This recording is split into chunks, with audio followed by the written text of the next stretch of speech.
வணக்கம். செல்வகுமாரின் ஒரு அரிய தகவல் ஒன்று. இன்றைக்கு மாலை, அதாவது 2025 பிப்ரவரி 2 மாலை சர்வதேச விண்வெளி நிலையத்தை வானத்திலே வெறுங்கண்ணால் காண முடியும், காண தயாராகுங்கள் என்ற தலைப்புடன் இந்த அறிக்கையை சமர்ப்பிக்கிறேன். உங்களுக்கெல்லாம் தெரியும், விண்வெளி நிலையம், சர்வதேச விண்வெளி நிலையம் 5 விண்வெளி நிறுவனங்கள் கூட்டு முயற்சியால 15 நாடுகள் ஒத்துழைப்பால் விண்வெளியில் பல ஆய்வுகளை மேற்கொண்டு வருகின்றார்கள் என்பது உங்களுக்கெல்லாம் தெரியும். இதில் நம்முடைய இந்திய வம்சாவளி பெண், அமெரிக்காவில் இருக்கக்கூடிய சுனிதா வில்லியம்ஸ் சென்று திரும்புவதற்கு விண்கலம் இல்லாமல் அங்கேயே ஆய்வு பணியை தொடர்ந்து மேற்கொண்டு ஆரோக்கியமாக இருக்கின்ற தகவலை நாம் அறிந்து கொண்டிருக்கிற நிலையில் அந்த சர்வதேச விண்வெளி நிலையத்தை நாம் வெறுங்கண்ணால் இன்றைக்கு காண முடியும். இந்த அரிய வாய்ப்பை நீங்கள் நழுவ விட்டு விடாதீர், முயற்சி செய்யுங்கள், அதை நீங்கள் காணலாம். இந்த சர்வதேச விண்வெளி நிலையம் பூமியிலிருந்து 370 கிலோமீட்டர் தொலைவில் இருந்து 460 கிலோமீட்டர் உயரம் வரைக்கும் இருக்கக்கூடிய பூமிக்கும் அந்த விண்வெளி நிலையத்திற்கும் இடைப்பட்ட தொலைவு வந்து 370 கிலோமீட்டர் இருந்து 460 கிலோமீட்டர் வரைக்கும் இடைப்பட்ட அந்த தொலைவிலே சுற்றி வருகிறது என்பது உங்களுக்கெல்லாம் தெரியும். இந்த சர்வதேச விண்வெளி நிலையத்தை இன்றைக்கு 2ஆம் தேதி மாலை பொதுமக்கள் வெறுங்கண்ணால் காண முடியும் என்கின்ற அறிவிப்பை, உங்களோட இந்த மகிழ்ச்சியான அறிவிப்பை தெரியப்படுத்த விரும்புகிறேன். அதாவது இது எப்படி இருக்கும் அப்படின்னு பார்த்தீங்கன்னா, இப்பெல்லாம் பார்த்தீங்கன்னா கடந்த வாரம் 6 கோள் 9 கோள்லாம் 6 கோள்கள் மன்னிக்கும் 6 கோள்களை பார்த்தார்கள். தினசரி நம்ம 3-4 கோளை பார்க்கலாம். நேற்றைக்கு கூட பார்த்திருப்பீங்க, சந்திரனுக்கு அருகே ஒரு நட்சத்திரம் இருந்திருக்கும், அது வெள்ளி.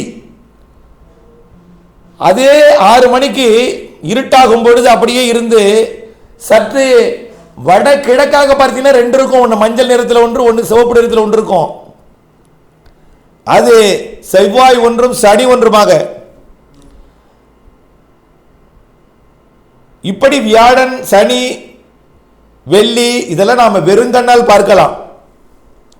சந்திரனை நாம எப்பொழுதுமே பார்க்கலாம், சூரியனை எப்பொழுதும் பார்க்கலாம், வெள்ளியை எப்பொழுதும் மிக பிரகாசமாக பார்க்கலாம். ஆக இப்படி வெள்ளியை போன்று ஒரு ஜொலிக்கக்கூடிய ஒன்று இன்றைக்கு நகரப் போகிறது. அது சர்வதேச விண்வெளி நிலையம் என்பதை நீங்கள் உணர வேண்டும், அதை கண்டு ரசிக்க வேண்டும். எப்போ பார்க்கலாம் அப்படின்னு பார்த்தீங்கன்னா, இன்றைக்கு மாலை 7:20 மணிக்கு. எப்போ? 7:20 முன்னாடியே ஆயத்தமாயிடுங்க. எந்த திசையை நோக்கி நிற்கணும்? வடமேற்கு திசையை நோக்கி நிற்கணும். இது தென்னிந்தியா முழுவதுமே தெரியும். ஏன்னா சுமார் 400 கிலோமீட்டருக்கு அப்பால் உயரத்தில் இருக்க போறத தென்னிந்தியா முழுவதுமே பார்க்கலாம்.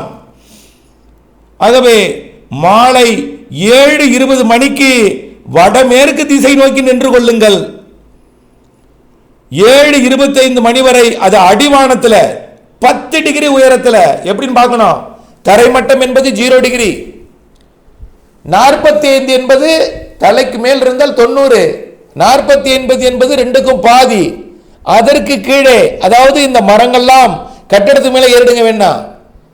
ஏறும் பொழுது வடமேற்கு திசை, வடக்கும் இல்லாமல் மேற்கும் இல்லாமல் வடமேற்கு திசையில் நின்று கொண்டிருங்கள். வடமேற்கு திசையில் நின்று கொண்டிருக்கும் பொழுது வடமேற்கு திசை அடிவானத்தை பார்த்து கொண்டே இருங்கள். அது 7:25 மேலே ஏற தொடங்கும். அது பூமி சுற்றும் எதிர் திசையில் சுற்றும் என்பதனால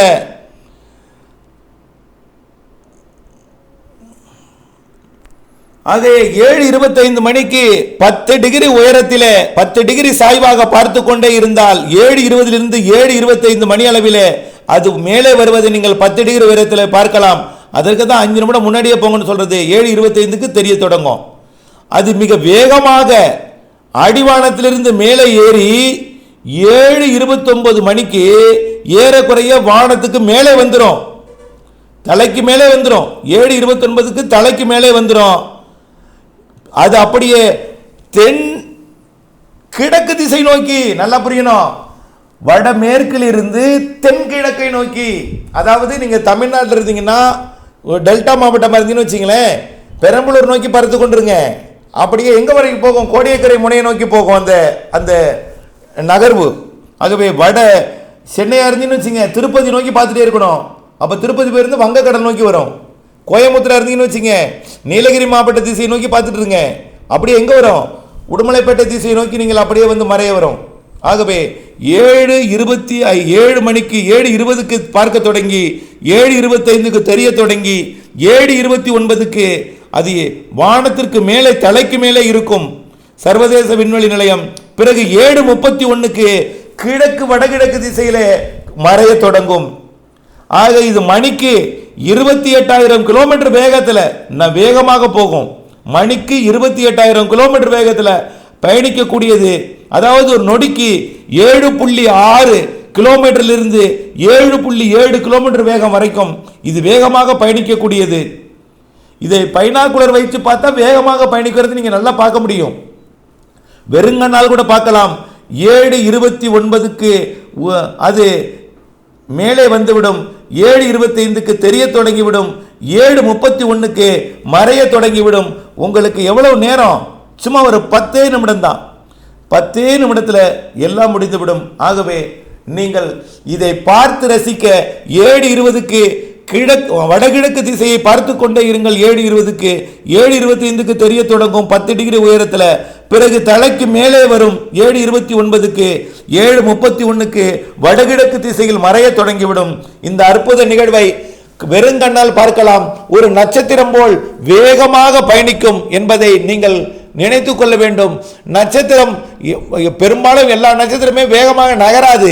ஆனால் இந்த நட்சத்திரம் போல் தெரியக்கூடிய இந்த சர்வதேச விண்வெளி நிலையம் வேகமாக வடமேற்கு திசையிலிருந்து தென்கிழக்கு திசை நோக்கி மிக வேகமாக ஒரு ஜெட் விமானம் போல ஒரு விமானம் போல மிக வேகமாக வடமேற்கிலிருந்து தென்கிழக்கு திசை நோக்கி பயணிப்பதை பார்க்கலாம். அதுதான் சர்வதேச விண்வெளி நிலையம். நாம் சர்வதேச விண்வெளி நிலையத்தை பார்த்து விட்டோம் என்கின்ற ஒரு வாய்ப்பையும் அதனால் ஏற்படக்கூடிய மகிழ்ச்சியையும் அதனுள் நம்முடைய இந்திய வம்சாவளி பெண் சுனிதா வில்லியம்ஸ் இருக்கிறார் என்கின்றதையும் நாம் நினைக்கும் பொழுது பெருமகிழ்ச்சி கொள்ளலாம். ஏற்பாட்டுடன் ஆயத்தத்துடன் கண்ணை வெறுங்கண்ணால் கூட வடகிழக்கு திசை நோக்கி வைத்துக் கொண்டிருங்கள் என்பதை தெரியப்படுத்த விரும்புகிறேன். இணைந்தே இருங்கள். மீண்டும் அதனை பார்த்துவிட்டு அதனுடைய அற்புதத்தை அதனுடைய நகர்வை அறிக்கையாக இரவு சமர்ப்பிக்கிறேன். நன்றி.